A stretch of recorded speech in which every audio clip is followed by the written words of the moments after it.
I have spoken about the winter season on this channel before. If you are new here, welcome. And I am a very strong advocate of seasonal alignment. I'm a huge advocate of learning the medicine and energy of every season and working within that so that you are working in flow with the entire earth. You are co-creating with Mother Nature, which is a powerful partner. And so we are coming up on Imbolc, which is the halfway point in winter, which is a really good time to start working on our shadow work. Winter itself is associated with dreaming and resting and planning and going within and kind of all these things, the void. So it's a good time to really dig deep and do the really deep, heavy shadow work. I always do shadow work. I have seasonal prompts for every season to help you kind of align with that energy and kind of get you flowing with it. But winter is such a strongly associated with just going within in the first place and just the void and the darkness and all of that, that it's a good time to just do the really heavy shadow work. So we're gonna dive deep in this one. These are heavy shadow work prompts. Get your journal out, get some pen and paper. You will not be able to answer these very quickly. Probably you'll need some time to sit with them over the course of the rest of the winter, the next 6 weeks, you know, like sit with it. And by the time spring equinox comes, if you should honor the season correctly, then when spring comes, you're better equipped to plant your seeds. You're better equipped to flow into the energy very seamlessly and to manifest and create beautifully. So I'm gonna give you 2 prompts that each have sub-questions to them. And those are a lot to unpack by themselves. These are questions that I usually give people at our retreats. If they're just like, they just need somewhere to start to dig into themselves. This is like, it's super deep, it's a lot of work, but it makes a lot of progress very quickly. And then after we do these 2 prompts and their sub-questions, I have a third kind of subject for you to think about. So kind of 3 sections of the video. Okay, number 1 is, when you were a child, what were you disciplined for? What thing did you do that would always result in disciplinary action? The second part of that, 1B we'll call it, is how were you disciplined? Like, what was your parents or whoever took care of you, what was their methodology of discipline? Number 1C is, what did that teach you? Because what's important to understand with your shadow work is the things that occurred in your childhood, specifically like 0 to 7. Everything that you are doing at that time, everything that is happening to you at that time is teaching you how to view the world. It's shaping who you are as a person. So the question is, how were you disciplined? What were you disciplined for? And what did that teach you? Because that taught you something. And then the last part of this, 1D we'll call it, is how are you still carrying that lesson out in your current life? And this is where unraveling the patterns from our childhood happen. Disciplinary action is a very strong, key, core component for how we begin to shape ourselves, because we will usually avoid that thing because we're taught to shame it or to be like, no, not that, like you're disciplined for it. And so you feel gross. It can create feelings of shame around something that you did that may not necessarily actually be bad.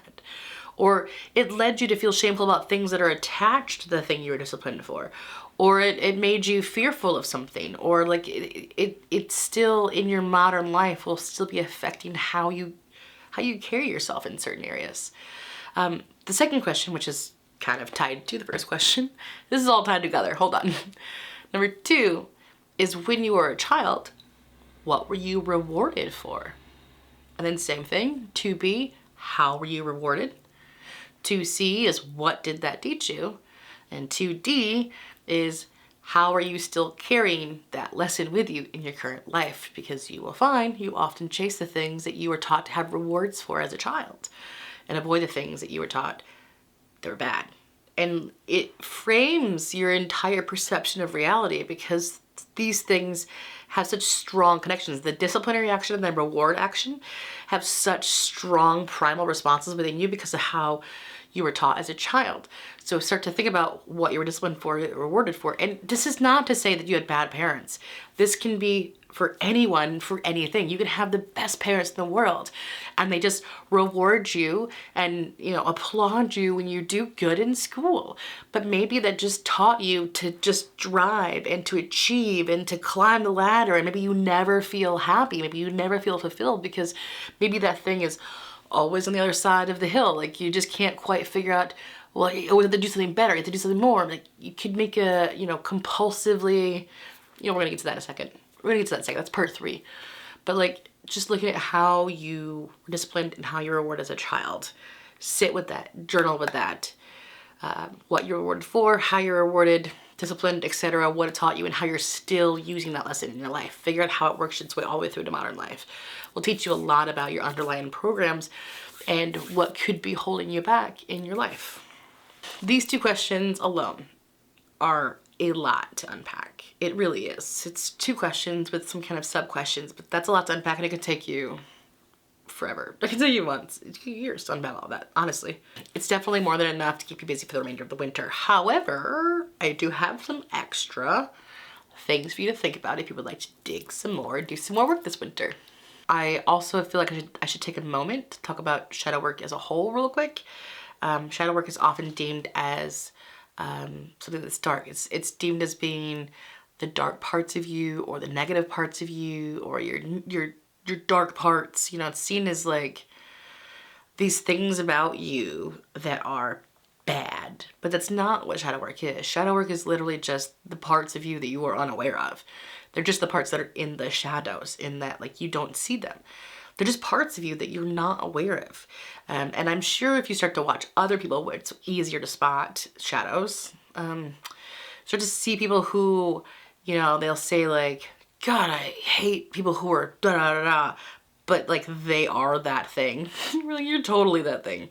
That's because it's in their shadows and they can't see that part of themselves. And so they just project their disdain for it outward because they don't like that part of themselves. So they don't see that part of themselves. It's really that simple. Like it's not bad things. Shadows don't necessarily have to be bad.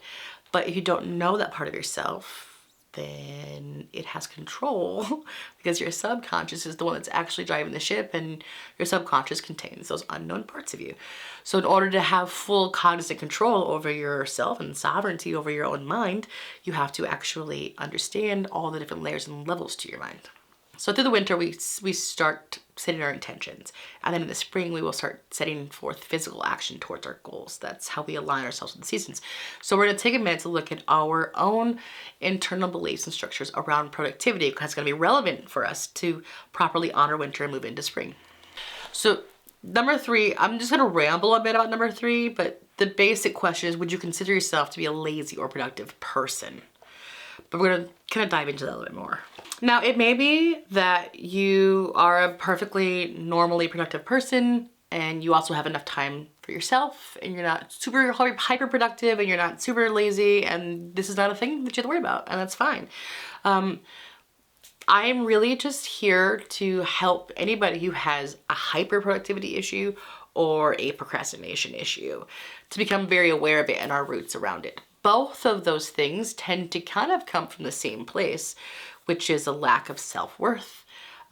So if you're hyper productive, like you need to keep achieving something to make yourself, because it affects your self-value. Like this could come from, again, if you were rewarded as a child a lot for achieving something, then you kind of compulsively try to achieve things because that's what makes you feel like you have value, right? But what happens is they just work themselves to death their whole life. They never take time off, and it comes from a place of not feeling that they inherently have that worth. They had to achieve something external of themselves in order to feel that they themselves have worth, instead of recognizing that they have inherent worth, right? And that's where it can kind of be detrimental to our own growth and progress. On the other end of the spectrum is somebody who procrastinates compulsively. Oftentimes, that is not somebody who is incapable. It is somebody who is afraid that they are incapable. They won't say that that's what it is. They may not even be aware that that's what it is. But if, when you were a child, you weren't rewarded for achievements, you know what I mean? Or you were disciplined for failure, then perhaps you are afraid to attempt something because that failure is more terrifying than the possibility of that success. And so you don't even try, because subconsciously you are so horribly terrified of failure. Do you know what I mean? So people who procrastinate chronically and people who hyper produce can both kind of come from the same place of having a lack of self-worth instead of seeing that they have inherent worth. So I would ask you to journal about your productivity, how you feel about productivity, also what success looks like to you. Like, what does success look like to you? What does that mean? When will you feel that you are successful? And what does that say about your feelings around success or around productivity? There's no, like, I don't have a really good set of clear questions for you. I'm just trying to like give you some ideas to jump off of. I mean, my own shadow work is a lot of me just like marinating on things and being like, I don't know.